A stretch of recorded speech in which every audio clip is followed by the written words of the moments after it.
last night's NHL playoff action, we saw the Toronto Maple Leafs and Boston Bruins come to a very hard-fought matchup, and now Toronto Maple Leafs forward Nazem Kadri has a hearing for a potential suspension, and this one's going to be an in-person hearing, which could mean a lengthy suspension. We'll take a look at what happened and discuss that play coming up next.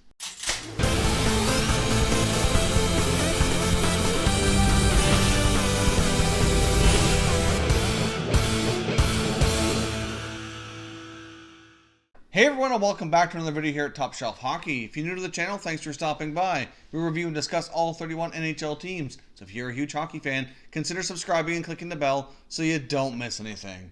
So as I mentioned, last night's game between the Leafs and Bruins was a very hard-fought matchup, with the Bruins taking the victory to even up the series at 1 game apiece. There were certainly all kinds of rough stuff going on in last night's game. I've seen fans of both teams through social media kind of complaining about the refereeing, and I certainly will agree that there was a lot of missed stuff that did not get called last night. Oftentimes in the playoffs, we do see a lot of things let go as compared to the regular season, and to a degree, I do find that a little bit frustrating, just for the rule book certainly doesn't seem to be the same. I do understand it's the playoffs, you want to let the players settle it, but sometimes the calls do need to be made, and oftentimes we do see stuff let go that probably shouldn't. Now the play in question here basically is Nazem Kadri, who's been battling Jake Debrusk here for really 2 games. They've had quite a battle going on. They had multiple encounters on the ice.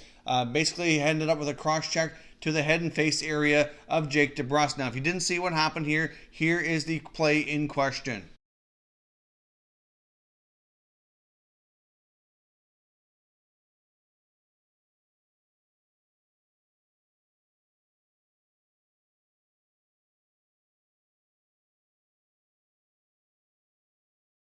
As you can see, Jake Debrusk had a big hit on Patrick Marleau right before that. Now, Marleau did have the puck. To me, that hit seems totally fine. He's certainly eligible to be hit. Marleau was not hurt. He popped right back up. But, of course, Kadri's frustration boiled over, and he went after Debrusk and got him right in the face. Now, as I mentioned, this was not their first encounter in this game. They've had many other situations between this game and the one before. They've had other situations leading up to this, which has certainly, had Kadri's frustration level at a pretty high level, I'm sure. Now, earlier in the game, in case you missed it, there was a hit from Debrusk on Kadri, which was certainly a bit of a knee-on-knee situation. So if you didn't see that, here is that clip.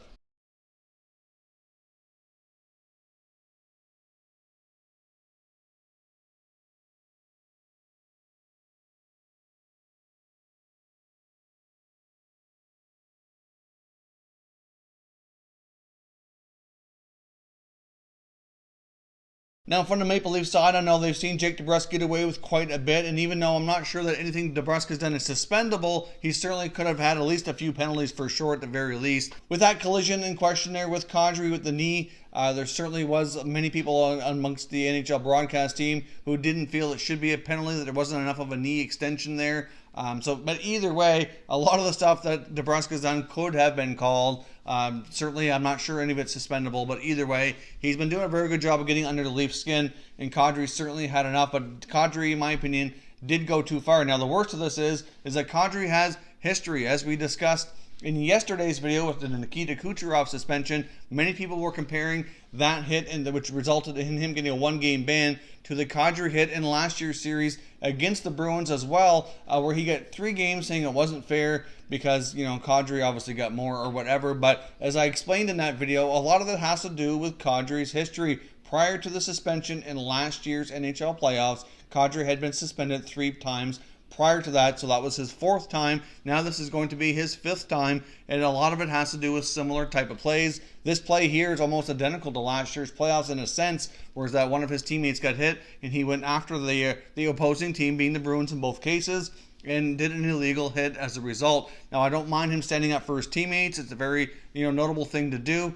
The Leafs need guys to do that, especially against a team like the Bruins. I have no problem with teammates standing up for each other, but if you're not going to do it within the guidelines, within the rules, you're bound to get either more penalties for your team or potentially, even worse, like a suspension in this case. So Kadri, went too far here, in my opinion. He is going to have a fairly lengthy suspension, mostly due to his history. So the whole point of today's video really is just to show you what happened, get your opinions on what you think should be the result here. Most of you that follow the channel know I'm not a Bruin or a Leaf fan, so I'm just trying to stay here in the middle. I do see kind of arguments from both sides on a lot of the stuff that went down in last night's game. Unfortunately for Kadri, a suspension is definitely coming, but certainly Jake Debrusk is not completely innocent in all of this and could have been called on some penalties as well. The refereeing last night certainly was questionable in many cases, but I want to know what you guys think. What is going to happen here with the Department of Player Safety? How many games do you think Nazem Kadri is going to receive for this illegal hit on Jake Debrusk, and how much of an impact is that going to have on the remainder of the series? Now, obviously, last year in the Leafs and Bruins series, they did not have John Tavares on the Maple Leafs team, so obviously Kadri's role was certainly, playing more minutes and had a bigger role for sure. Having JT there certainly has reduced Kadri's minutes, reduced his role, so it probably won't be as big of a blow as it was last year. But the fact is, he could be suspended for more than 5 games where he's offered an in-person hearing.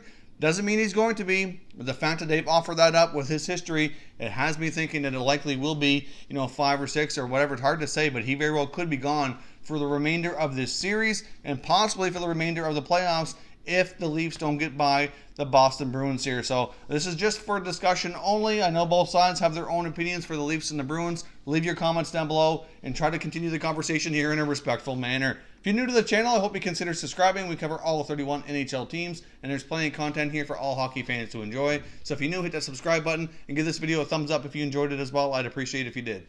As always, thank you for watching, and we will catch you next time.